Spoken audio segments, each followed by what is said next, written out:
boys and girls. I hope you're ready for Chapter 3 of Humphrey's Pet Show Panic. Remember, we're still trying to solve the mystery of what kind of pet is Nick. Are there any clues? Remember, his cage just has sticks and leaves. Let's see if Chapter 3 solves the mystery for us. Chapter 3, Here Come the Judges. First, the judges stopped at Og's tank. "Show them what a great frog you are, Og," I told my friend. "Do your very best." Everyone stared at Og. Og looked at the judges, but he didn't do anything else. "Boing for them, Augie," I squeaked. But Og didn't boing. He didn't even splash. He just stared at the judges. They stared back. "Come on, Og," whispered Saya. "Show them what a good swimmer you are." Og kept on staring.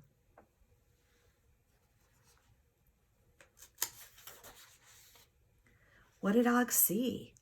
I looked out at the crowd. I saw people, dogs, cats, dragons, birds, and other strange creatures. Maybe Og was scared. "Don't be afraid, Og," I said.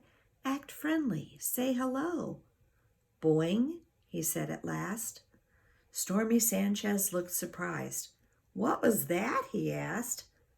"That's how he talks," Garth explained. "Boing, boing." Og jumped up and down. The judges leaned in and looked more interested, but then Crackers opened her beak and started squawking again. "Crackers is the best," she said. Then Og stopped. He didn't make another sound. At least he tried. A little. The judges moved on to my cage. Now it was all up to me. "Who's this?" Stormy Sanchez asked. "Humphrey," AJ said. "He's a golden hamster." I was ready to put on a great show. First, I leaped up to the side of my cage, looked straight at the judges and squeaked, "Hello." "He's a friendly little fellow," Stormy exclaimed. Next, I hopped on my wheel and did a fast spin. "Look at him go," said Dr. Jones. I climbed back up to the top of my cage and grabbed the highest bar. With just one paw holding on, I swung back and forth. Sometimes I amaze myself. "Goodness," Judge Wong said.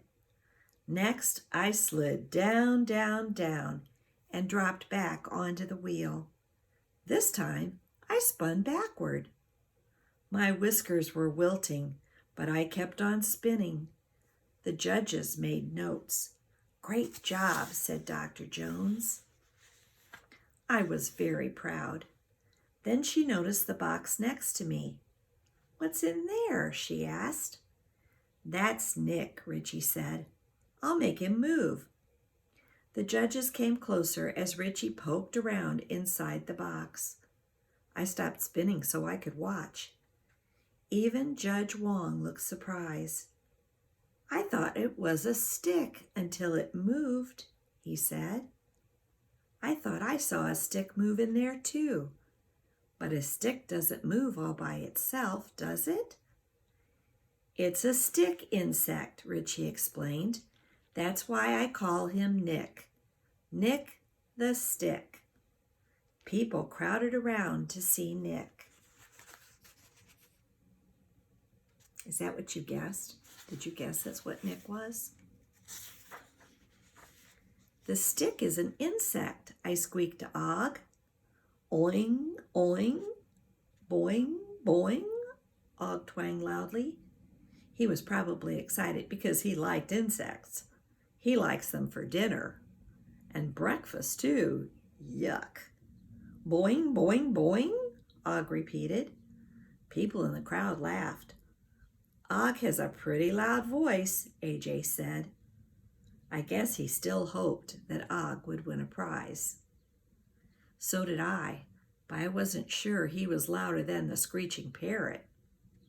Next, Carl asked the owners to bring pets with special tricks to the center of the room.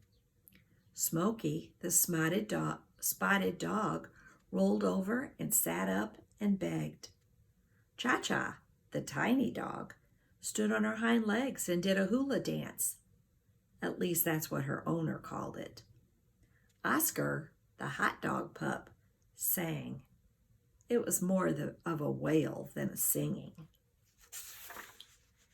Crackers tried to drown him out by singing la la la.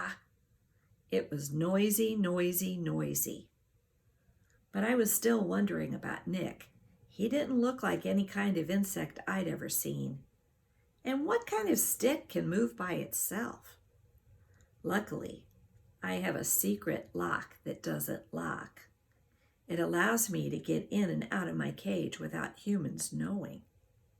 So while everyone watched the tricks, I jiggled the lock. As the door swung open, I saw Miranda lead Clem to the center of the room. I didn't think Clem was clever enough to do a trick, but it turned out he could chase his own tail. I was just glad he wasn't chasing me. While all eyes were on Clem, I tiptoed over to Nick's box. I couldn't see over the top, but there were air holes in the side of the box.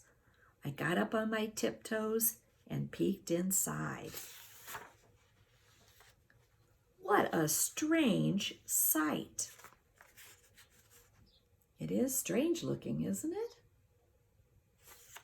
Did you ever see one of these at the zoo? I think they have them.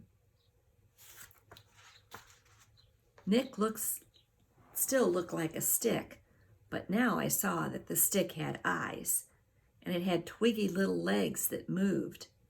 Eek! I squeaked.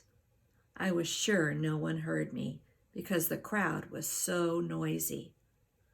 I looked over and saw that the people were cheering for a cat. I never heard of a cat doing tricks, AJ told Garth. Me neither, Garth replied. But this cat did a great trick. His owner had a big hoop, and the cat leaped right through it. Then he turned around and leaped through it again.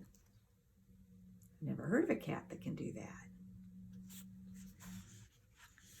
This trick was so amazing, I forgot I was out of my cage. Then something happened that made me forget about Nick the stick. I wasn't worried about winning a prize anymore. I was only worried about staying alive. So that's the end of chapter 3.